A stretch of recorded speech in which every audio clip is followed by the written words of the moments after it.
Hi, ഞാനിപ്പോൾ ഉള്ളത് pepper palace റെസ്റ്റോറൻറ്റിലാണ്, Thalassery സ്റ്റേഡിയത്തിൻ്റെ ഓപ്പോസിറ്റ്.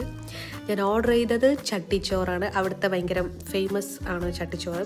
അപ്പോൾ എനിക്ക് ചട്ടിയിൽ കഴിക്കണമെന്ന് തന്നെ ഭയങ്കര നിർബന്ധം ഉണ്ടായിരുന്നു. അങ്ങനെ ചട്ടിയിൽ തന്നെ കഴിച്ചു. ചെമ്മീൻ റോസ്റ്റ് ഉണ്ടായിരുന്നു, ചിക്കൻ ഫ്രൈ ഉണ്ടായിരുന്നു, ഓംലെറ്റ് ഉണ്ടായിരുന്നു, പിന്നെ ഒരു മാമ്പഴപ്പുളിശ്ശേരി പോലത്തെ ഒരു മാംഗോ ടേസ്റ്റുള്ളൊരു കറി ഉണ്ടായിരുന്നു. അതെന്താണെന്ന് എനിക്കറിയില്ല. ഫിഷ് ഫ്രൈ ഉണ്ടായിരുന്നു, ഓംലെറ്റ് ഉണ്ടായിരുന്നു, പപ്പടം ഉണ്ടായിരുന്നു, തോരൻ ഉണ്ടായിരുന്നു. മൊത്തത്തിൽ അടിപൊളിയായിരുന്നു. ഒരു കളർഫുൾ ചട്ടിച്ചോറ്, ബീഫും ഉണ്ടായിരുന്നു, കൂട്ടത്തിൽ പായസം കൂടെ ഉണ്ടായിരുന്നു കേട്ടോ. പിന്നെ എനിക്ക് പല്ലിൽ കമ്പി ഇട്ടത് കൊണ്ട് എനിക്ക് അങ്ങനെ കഴിക്കാൻ പറ്റിയിട്ടുണ്ടായിരുന്നില്ല. എന്തായാലും ഞാൻ അഡ്ജസ്റ്റ് ചെയ്ത് കഴിച്ചു, കംപ്ലീറ്റ് ചെയ്തു. ചോറ് കംപ്ലീറ്റ് ചെയ്യാൻ പറ്റിയിട്ടുണ്ടായിരുന്നില്ല. ഈ സാധനം സൈഡ് ഡിഷസ് ഒക്കെ കഴിക്കുമ്പോഴേക്ക് തന്നെ നമ്മൾ ഓൾമോസ്റ്റ് ഫില്ലാവും. എനിക്ക് പേഴ്സണലി ഭയങ്കര ഇഷ്ടമായി. അപ്പോൾ നിങ്ങൾ വിസിറ്റ് ചെയ്യുക. സ്റ്റേഡിയത്തിൻ്റെ ഓപ്പോസിറ്റിൽ പെപ്പർ പാലസ് ചട്ടിച്ചോറ് ഓർഡർ ചെയ്യുക, കഴിക്കുക. Bye bye.